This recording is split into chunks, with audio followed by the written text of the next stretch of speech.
So hello and welcome to today's video. So one thing that many people tend to agree upon is that the PS5 and Xbox Series X generation has been incredibly lackluster, with some even saying it's been the weakest gaming generation of all time, and some even saying that gaming was in a slump prior to the generation. But why? Well, some people will say games have gone woke, others may say that games are too overly monetized, but the reality is it's more nuanced than that. There's a lot of factors that all contribute to why this generation of gaming feels so dull compared to previous generations. So we're in the mid-2020s as I'm making this. In fact, we're closer to 2030 than we are 2020.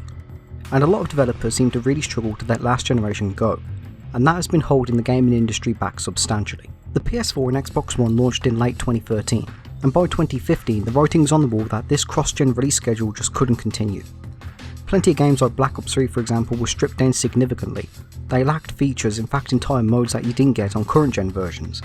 And not to mention that games like Wolfenstein The New Order was known to have pop-in issues and horrendously toned down graphics, to the point where a lot of games that released on the Xbox 360 in 2014-2015, many of them were saying that they had worse graphics than say GTA 4 did back in 2008.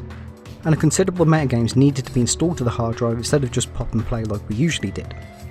And even more of them actually needed to be shipped on multiple discs. Now granted, a few games did ship on multiple discs before, like LA Noire did. In fact, LA Noire needed 3 of them. But it became way more prevalent as we got into 2013 and 2014.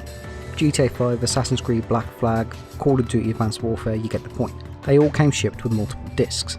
It took around 2 years for the majority of AAA studios to completely ditch the PS3 and 360. But by the time 2025 rolled around, 5 years on from the PS5's launch, we got games like Black Ops 7, Tony Hawk's Pro Skater 3 and 4, Resident Evil 4 Remake, Like a Dragon Pirates and Elden Ring, that were still being released as brand new releases on PS4. And it was even announced that some new Mega Man games being released on the PS4 in 2027. And it's like, why even go out and buy a PS5, because there's very little to no incentive to get some, because you're getting the exact same games on the console you already have. And the thing is, many of these cross-generation games seem to try be one for one. Like, try not to get anything back except maybe the graphics. And as such, it becomes painfully obvious that most of these games are being restricted, bound by the hardware of last generation, and not taking advantage of current gen. So one game this issue really stood out for me on was Battlefield 2042. Now, I was in the minority of people who thought this game was alright. Not great, not bad. I think it becomes more and more clear that EA wanted Battlefield 2042 to be cross-gen, cross-platform like Call of Duty, but they couldn't get it running smoothly, so they had to split the game off into last gen and current gen. And because of that, current gen and PC don't have the same complete and utter chaos we got with the likes of Battlefield 4 or Battlefield 1, because it was designed around the limitations of last gen, which in turn harmed the game because fans of Battlefield were hoping the first real next gen Battlefield experience would be a mixture of Battlefield 3, 4 and 1 on steroids. Now of course there are many other elements as to why 2042 is criticised, but I'm specifically talking from a technological aspect. It is painfully obvious that 2042 was held back considerably by last generation hardware.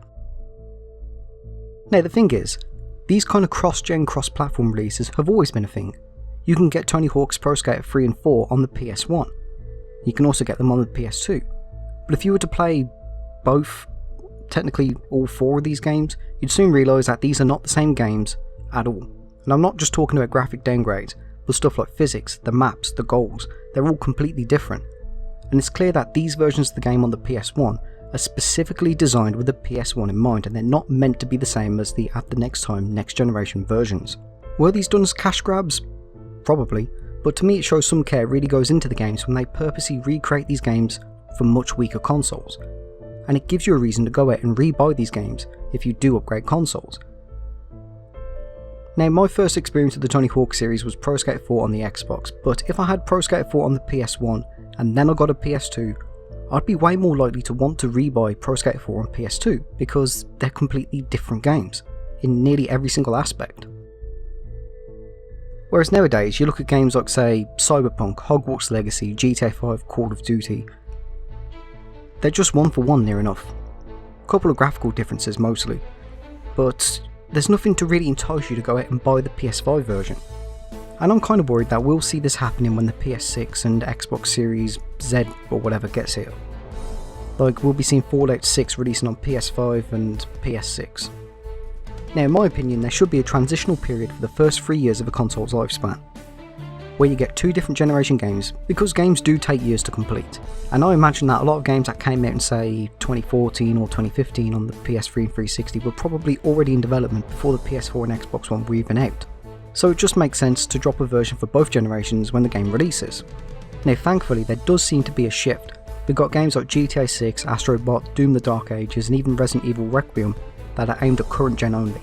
But honestly, it shouldn't have taken this late into a console's lifespan for AAA developers to just abandon last gen. Let the PS4 and Xbox One rest and unleash the true power and possibilities of the PS5 and Xbox Series X. Now another element that I feel is quite lacklustre with this generation is something that I feel people my age, which is about mid to late 20s and older, will probably get. And that is remembering how exciting next generation really was. Now I wasn't alive in the early 90s, but I know for a fact 90s kids who went from the SNES to the N64 PS1 were blown away by graphics at the time, because it introduced 3D gaming to the masses. It opened the doors to all kinds of games that you would never see on an SNES. And I did a video on this a while back going over what it was like for me going from the PS2 to the Wii, because of how exciting online gaming was at the time. Opening the doors to online multiplayer, playing with people I don't know from all across the world, being able to buy games from my own bedroom, being able to watch TV on my consoles. You get the point, there were some legitimately very exciting reasons to get next generation that you would never get if you stayed on last gen. Like, don't get me wrong, the PS2 is an absolutely fantastic console with some stellar games, but if I wanted to say play online easily, and if I wanted to buy games from my own bedroom, would I be able to do that on a PS2? No, I'd need to get a PS3, 360 or a Wii. And it feels like the jump from the PS4 to the PS5 generation has just been minor graphic enhancements at that. Like, it claims the PS5 supports 8K. And that's good, but it's useless because the majority of people don't own an 8K TV to begin with. Now I can't speak for everywhere of course, but I looked at prices for an 8K TV in Britain, and most of them were like about £3,000 at the cheapest. There are probably more people out there rocking 720p than there are an 8K one. So I'm glad it's got 8K support, but let's be real, the majority of people are not using this feature. And next up we have graphics settings which have been introduced to consoles for the first time ever, where you can toggle between performance and quality. And to be honest, it is really not exciting. This kind of stuff should only be on PC because everybody has different hardware on PC. Some people have computers that need a bit of tweaking to play their games, some people want their games to look as beautiful as they can, and others really need to tweak it so they can actually get the game to play right. But the thing is, when it comes to consoles, pretty much every single console carries the same hardware inside. Everybody's PS5 and Xbox Series X consoles are all running the same hardware. Everybody's PS2 is all running the same hardware. Everybody's SNES is running the same hardware, you get the point.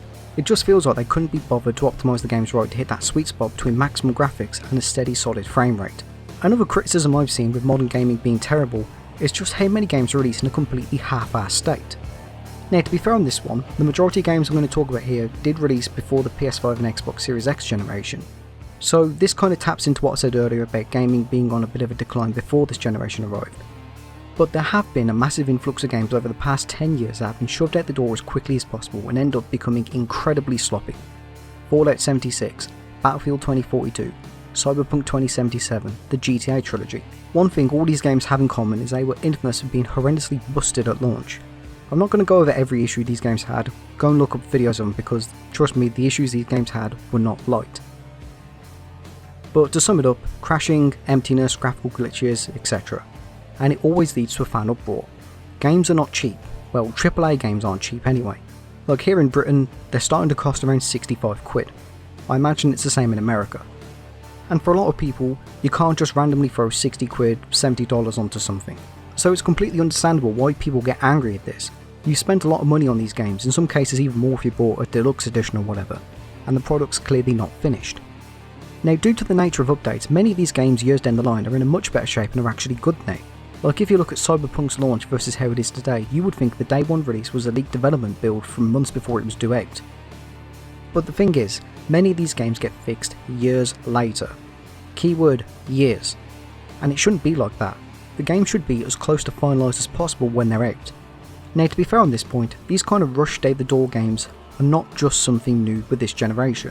If we go back to the PS2 360 era, they also had their fair share of completely half-assed crap games. These include like Spyro Enter the Dragonfly, Sonic 06, Driver 3. Those games are the ones that just came to my head. But back then there was way more incentive for developers to ensure their games are finalised when they shipped them. because unlike today where a studio puts out an apology tweet, it's way more of a financial risk for a company if you shoved out a broken product. In fact, to give an idea of how much of a risk shipping out a broken product was, for Spyro Enter the Dragonfly at the very least, the two studios who worked on it, these being Check 6 and Equinox, they had to both shut down afterwards. It was the first and only game both studios ever made. Another thing is, it was very rare for games back then to get updates, and most you would get a slightly updated revision, but nothing like today where you pop in a disc, you download a patch, and it's all good. You bought a game, you put it in, that's the game you got. Simple. And let's be real, back then as well, barely anybody knew about that stuff, and game stores always sold these games together. So you're out buying a game, you might pick up the Revision 1 version, you might pick up the Platinum version, or you might pick up the Day 1 version. It's only when the PS3 and 360 came out the concept of updating was absolutely revolutionary, because developers could patch up bugs they missed instead of just being stuck with a possible game breaking bug, and that's the end of that. And I feel like a lot of these studios really take updates for granted. You look at games that came out around the launch of the 360, like Dead Rising 1. Those games were completed. The only updates they got were just to fix small bugs here and there. Now of course, as the generation got on, they started adding DLC. You look at games like say Saints Row 2, or Call of Duty Black Ops or World at War. You got DLC to go with it, but you also got updates as well. But the point is, the games were completed, out the door, and just had small fixes here and there. Nowadays it just feels like a lot of studios run on the mindset of we need to meet this deadline, get a build out the door for retail, we'll fix it up down the line. Which of course inevitably ends up with a lot of angry customers. So I think I've yapped on long enough about this, but I hope you kind of understand my point of why I think this generation of gaming has been rather weak compared to previous generations. Let me know what you think down below, and thank you for watching, and have a great day.